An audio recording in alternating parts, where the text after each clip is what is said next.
नमस्कार, मैं पवन अहलावत सिटी जीत में आपका स्वागत करता हूं। आज सुभाष बराड़ा जी ने प्रेस कॉन्फ्रेंस की। प्रेस कॉन्फ्रेंस में सवालों से बचते हुए नजर आए। अनूप धानक जी का विरोध हो रहा है, इसके सवाल के जवाब को गोड़ मोड़ कर गए। और जब किसानों के बारे में बात की कि किसान विरोध कर रहे हैं, उस पर उन्होंने कहा कि हमने 10 साल में 1000 रुपया बढ़ाया है किसानों का। पूरा जवाब सुने और फिर आप निर्णय लें कि सुभाष बराड़ा जी व बीजेपी क्या कहना चाहती है। मुझे लगता है सवाल सारे आ गए। बहुत बहुत धन्यवाद, बहुत बहुत धन्यवाद। देखिए, रामविलास शर्मा जी कहीं कोई दो राय नहीं है। रामविलास शर्मा जी पार्टी के बहुत वरिष्ठ नेता हैं। उनकी तुलना कुमारी शैलजा से नहीं की जा सकती। और हमारी सरकार ने केवल 10 साल के अंदर हमारे किसान को लगभग 1000 रुपए की वृद्धि करके, आयोग की रिपोर्ट कहती थी उसके आधार पर जो लागत आती थी, उस लागत के अंदर 50% लाभांश जोड़ करके हमारी सरकार ने देने का काम। इसके ये जो किसान की नाराजगी की जो बात आती है, इसके पीछे राजनीतिक षड्यंत्र था। के ऊपर अगर हम चर्चा करेंगे तो इस विषय के आसपास अगर बात करेंगे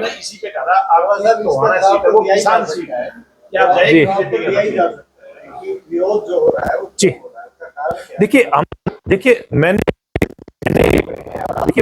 बात बताई है, भारतीय जनता पार्टी जो भी फैसला लेती है, सरकार अगर बनती है भारतीय जनता पार्टी की, तो काम जनहित के अंदर होते हैं। और जब दूसरे दल की सरकार बनती है तो जो वो झूठ का एक पुलिंदा अपने गारंटी पत्र के रूप में, घोषणा पत्र के रूप में जो प्रस्तुत करती है, ऐसे सारे इनके जो छलावे हैं वो कब खत्म होंगे? जब भारतीय जनता पार्टी की सरकार बनेगी। और भारतीय जनता पार्टी सरकार बनाने के लिए, और वो केवल अपने फायदे के लिए नहीं, हम ये नहीं कहते कि 50 वर्करों पर एक को नौकरी देंगे, हम कहते हैं मेरिट के आधार पर नौकरी देंगे। हम ये नहीं कहते कि हमारे घर भरेंगे, हम कहते हैं कि हरियाणा की जनता की आमदनी बढ़े। और इस दौर में भारतीय जनता पार्टी की सरकार में हरियाणा के किसान की, देश के किसान की आमदनी में गुणात्मक बढ़ोतरी हुई है। ये मैं नहीं कहता, ये सारे जो रिकॉर्ड हैं, सारी एजेंसी उनके रिकॉर्ड इस बात को कहते हैं। स्वागत है आप सभी पत्रकार मित्रों का। आप सबको जानकारी है कि आज कांग्रेस पार्टी ने अपना गारंटी पत्र जारी किया है। कांग्रेस पार्टी ने हरियाणा प्रदेश की जनता को धोखा देने के लिए, जैसे उसने लोकसभा चुनाव में भी और अन्य प्रांतों के चुनाव में भी अपना गारंटी पत्र जारी किया था, लेकिन उसमें से क्या निकल करके आया, ये बातें सारे हरियाणा प्रदेश की जनता जानती है। आज कांग्रेस पार्टी ये कहती है कि हम हरियाणा के बेरोजगार नौजवान को 2 लाख रोजगार की गारंटी देते हैं। ये बात उनके गारंटी पत्र में से निकल करके आती है, तो उनके एक विधायक की तरफ से उसके साथ साथ दूसरी बात निकल करके आती है कि जो उनकी असलियत है वो उस बात की गारंटी है, क्योंकि कांग्रेस पार्टी युवाओं के अंदर भ्रम पैदा करना चाहती है। वो एक तरफ 2 लाख युवाओं को रोजगार की बात करती है, तो दूसरी तरफ उनके विधायक एनआईटी ये बात भी कहते हैं कि हम हर 50 वोट के ऊपर एक नौकरी की गारंटी देते हैं। उनकी सरकार आने पर वो कहते हैं कि हम हरियाणा प्रदेश में लोगों को ये सुविधा देंगे, वो सुविधा देंगे, लेकिन उनके असंध के विधायक कहते हैं कि पहले हम अपने रिश्तेदारों का, अपने परिवार के लोगों का घर भरने का काम करेंगे। कांग्रेस पार्टी का गारंटी कार्ड कहता है कि वो नारी के सशक्तिकरण के लिए काम करेंगे, आधी आबादी के सशक्तिकरण के लिए काम करेंगे। लेकिन जब उनका ये गारंटी पत्र जारी होता है तो उसमें उन्हीं की पार्टी की बहुत वरिष्ठ नेत्री, जो पूर्व में अध्यक्ष भी रही, वर्तमान में सांसद हैं सिरसा लोकसभा क्षेत्र से, कुमारी शैलजा, उन तक को इसमें शामिल नहीं किया जाता। तो किस प्रकार से आधी आबादी के सशक्तिकरण की बात करती है कांग्रेस पार्टी, जो कि अपने ही सीनियर नेताओं की को कमजोर करने का काम करती है, उनका चेहरा दिखा करके केवल एक विशेष समाज की केवल वोट लेने का प्रयास करती नजर आती है। आज कांग्रेस पार्टी ये कहती है कि हम पुरानी पेंशन स्कीम लागू करेंगे। हिमाचल प्रदेश में भी कांग्रेस पार्टी जब चुनाव में गई थी, ये वायदा कांग्रेस पार्टी ने किया था और आज ये वायदा पूरा करना तो दूर की बात है, आज कांग्रेस शासित राज्य, चाहे हिमाचल हो या अन्य उसके राज्य हो, वहां कर्मचारियों को पेंशन देने और तनख्वाह देने तक के पैसे उनकी सरकार के खजाने के अंदर नहीं है। तो किस प्रकार से वो पुरानी पेंशन की बहाली की गारंटी देते हैं जब उनके पास उनके रेगुलर कर्मचारियों के लिए पैसा नहीं है। इसी प्रकार से कांग्रेस पार्टी ये कहती है कि हमारी सरकार आएगी तो हम किसान को एमएसपी की गारंटी देते हैं। हमारी सरकार ने पूर्व में ही हमारे मुख्यमंत्री नायब सैनी जी ने ये घोषणा की कि हम हरियाणा प्रदेश की सभी 24 फसलों को एमएसपी के ऊपर खरीदने का काम करेंगे, और हमारी सरकार ने तो करके दिखाया है। जिन फसलों की खरीद एमएसपी पर हो रही थी, उसके अलावा अन्य फसलों के ऊपर भी, बाजरा है, सरसों है, कुछ सब्जी और फल की भी किस्में हैं, जिनके ऊपर हमारी सरकार भावांतर भरपाई योजना के तहत किसान को लाभ देने का काम कर रही थी। हमने करके दिखाया है, और वो केवल झूठ का पुलिंदा जनता के सामने रखने का प्रयास कर रहे हैं। वो कहते हैं कि हम गरीब को 300 यूनिट फ्री देंगे। उन्होंने अपने प्रदेश में सरकार, जैसे मैंने हिमाचल प्रदेश क्योंकि हमारे पड़ोस के अंदर लगता है, वहां की मैं बात बता रहा हूं, तो वहां इनका ये वायदा कहां गया। इन्होंने इससे पूर्व जब राजस्थान में इनकी सरकार बनी थी, तब ये कहते थे कि हम किसान का कर्जा माफ करेंगे, तो राजस्थान में 5 साल इनकी सरकार चल करके सरकार खत्म हो गई, वो वायदा पूरा नहीं किया। लेकिन हरियाणा सरकार, जो भारतीय जनता पार्टी की सरकार चल रही है, केंद्र में हमारी सरकार चल रही है, नरेंद्र मोदी जी ने एक वायदा किया था कि हम 2 किलोवाट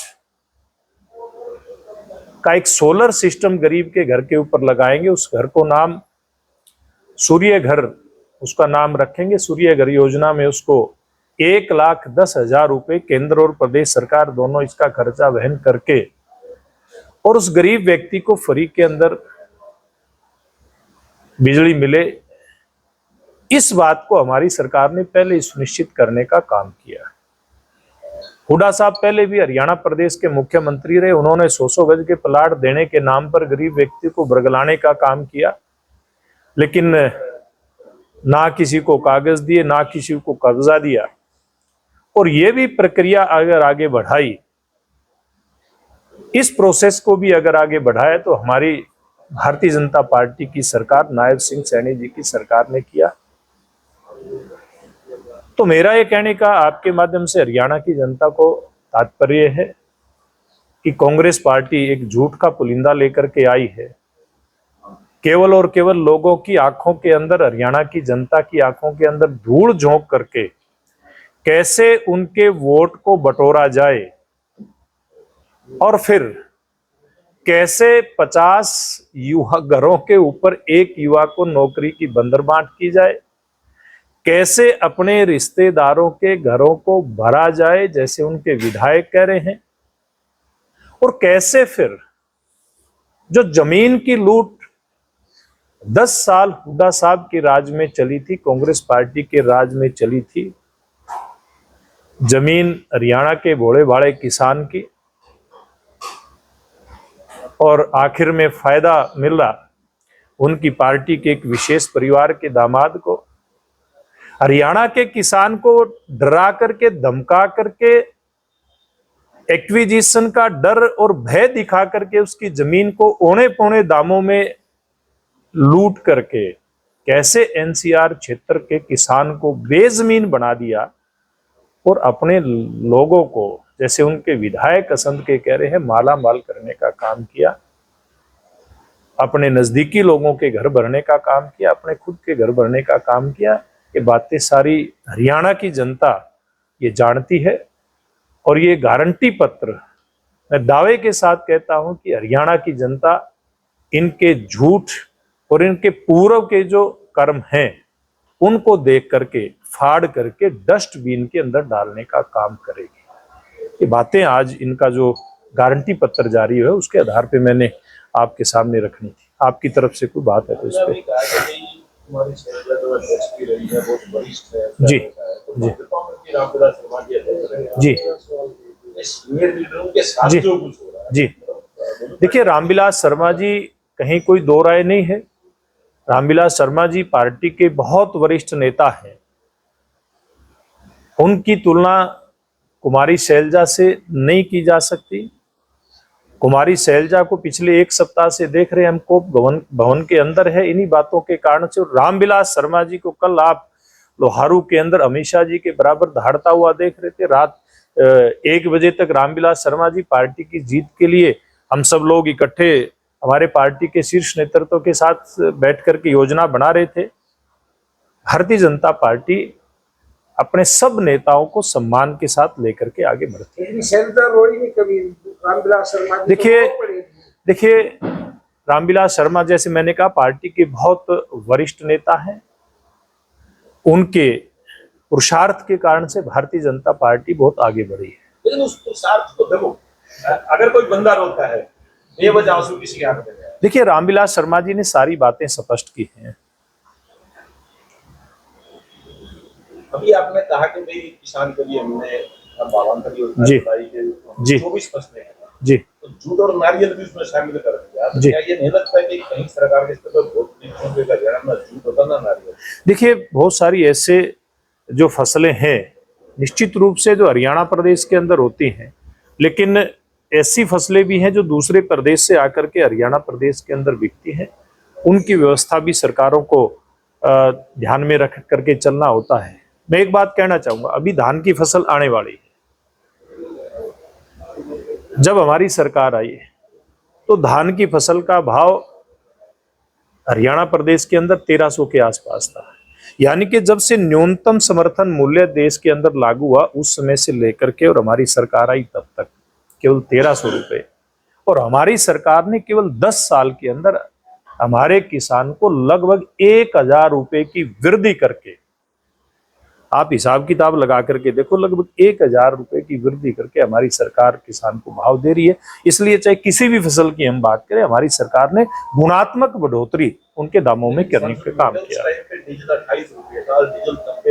देखिए, हम जिस, ठीक बात है, सारी चीजों की गणना करके चलना होता है। हमारी पार्टी ने किसान से वायदा किया था कि उसको लाभकारी मूल्य देने का काम करेंगे। किसान की फसल का जब लागत की कैलकुलेशन होती है, सारे फैक्टर उसके अंदर जुड़ते हैं। और मैं तो किसान मोर्चा भारतीय जनता पार्टी का कार्यकर्ता होने के नाते किसानों के बीच में संघर्ष किया है। हमें खुशी है कि जो डॉक्टर स्वामीनाथन आयोग की रिपोर्ट कहती थी उसके आधार पर जो लागत आती थी, उस लागत के अंदर 50% लाभांश जोड़ करके हमारी सरकार ने देने का काम इसके ऊपर तेज गति के साथ आगे बढ़ाया है। फिर भी किसान क्यों आपसे नाराज? देखिए, किसान आपसे नाराज और किसान की मार बहुत। देखिए, मैं एक बात मैं कहता हूं, ये जो किसान की नाराजगी की जो बात आती है, इसके पीछे राजनीतिक षड्यंत्र था। किसान को बरगलाने का काम किया गया था कि नरेंद्र मोदी जी जो व्यवस्था लेकर के आए किसान के हालात को सुधारने के लिए, उसके कारण से किसान की जमीन छिन जाएगी, ये एक डर दिखाया गया था। वास्तव में हम सब ने देखा कि इतिहास इस बात का गवाह है कि किसान की कभी कोई जमीन छीन नहीं सकता। और भारतीय जनता पार्टी की सरकार रहते किसान की तरफ या किसान की जमीन की तरफ कोई टेढ़ी आंख से भी नहीं दे सकता। ये भारतीय जनता पार्टी की गारंटी है। और कांग्रेस पार्टी की सरकार में जिन लोगों ने किसान की जमीन को छीनने का काम किया, जिन लोगों ने सेक्शन 469 का भय दिखा करके एनसीआर क्षेत्र में पूरी तरह से उन लोगों ने किसान के को भ्रमित करने का काम किया, तो जमीनें छीनने का आपका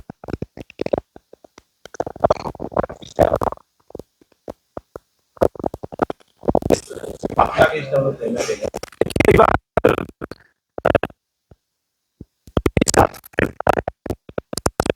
बड़ा धीरे चलता है, लेकिन धीरे चलने के बाद सच्चाई का अपना प्रभाव खत्म करने का काम कर रहा है। इस चुनाव के अंदर सच और झूठ साफ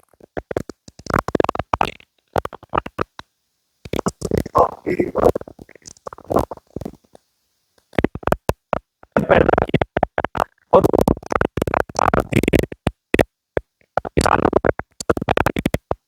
कांग्रेस पार्टी और किसान रख करके चलाने का प्रयास किया था। एक मैं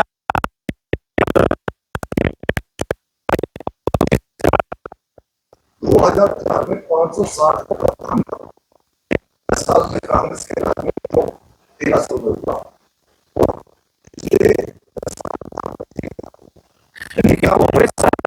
श्रीमान जी, श्रीमान जी, आप कांग्रेस का कोई छोटा सा राज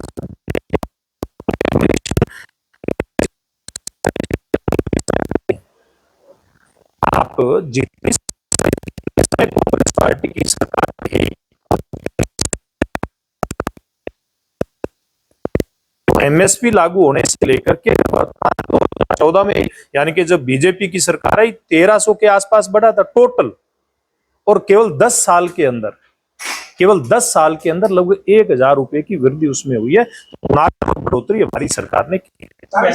एक बात बता दो सांसद जी, एक मिनट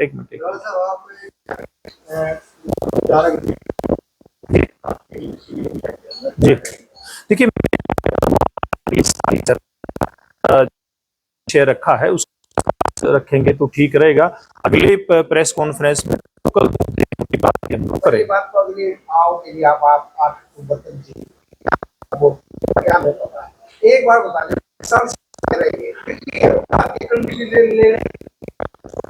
देखिए, मैं कह रहा हूँ एक बार इस विषय के ऊपर अगर हम चर्चा करेंगे तो इस विषय के आसपास अगर बात करेंगे इसी पे कहा आवाज तो होना सीट वो किसान सीट है, क्या जी विरोध जो हो रहा है जी, देखिए मैंने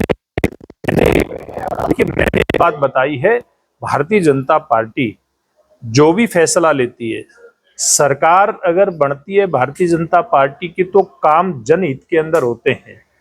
और जब दूसरे दल की सरकार बनती है तो जो वो झूठ का एक पुलिंदा अपने गारंटी पत्र के रूप में, घोषणा पत्र के रूप में जो प्रस्तुत करती है, ऐसे सारे इनके जो छलावे हैं वो कब खत्म होंगे? जब भारतीय जनता पार्टी की सरकार बनेगी। और भारतीय जनता पार्टी सरकार बनाने के लिए, और वो केवल अपने फायदे के लिए नहीं, हम ये नहीं कहते कि 50 वर्करों पर एक को नौकरी देंगे, हम कहते हैं मेरिट के आधार पर नौकरी देंगे। हम ये नहीं कहते कि हमारे घर भरेंगे, हम कहते हैं कि हरियाणा की जनता की आमदनी बढ़े। और इस दौर में भारतीय जनता पार्टी की सरकार में हरियाणा के किसान की, देश के किसान की आमदनी में गुणात्मक बढ़ोतरी हुई है।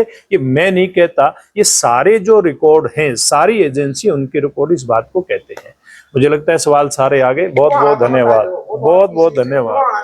बहुत आपने पूरी वीडियो में प्रेस कॉन्फ्रेंस में देखा कि सुभाष बराला जी घोषणा पत्र का तो विरोध करते हुए नजर आए, कभी भर्तियों को लेकर के, कभी किसान को लेकर के, कभी बिजली फ्री को लेकर के, कभी किसी।